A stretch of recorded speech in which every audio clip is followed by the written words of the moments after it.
আতাউর রহমান বিক্রমপুরীর সাথে তোমার আদর্শিক অথবা আকীদাগত অথবা তোমার সাথে তার ব্যক্তিগত দ্বন্দ্ব থাকতে পারে, কিন্তু খোদার কসম আজকে যদি আতাউর রহমান বিক্রমপুরী হেরে যায়, ইসলাম হেরে যাবে, ইসলাম হেরে যাবে, ইসলাম হেরে যাবে।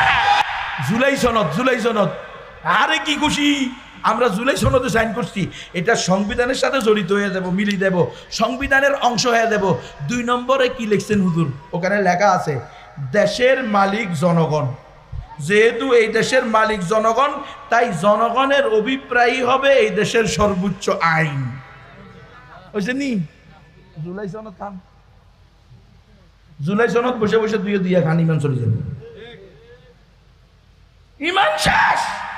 তুমি জুলাই সনদ নিয়ে আসতেছ, একমাত্র ইসলামী শরিয়া ছাড়া কোরআন মানাও সম্ভব না। পরিপূর্ণ কোরআন মাননেওয়ালা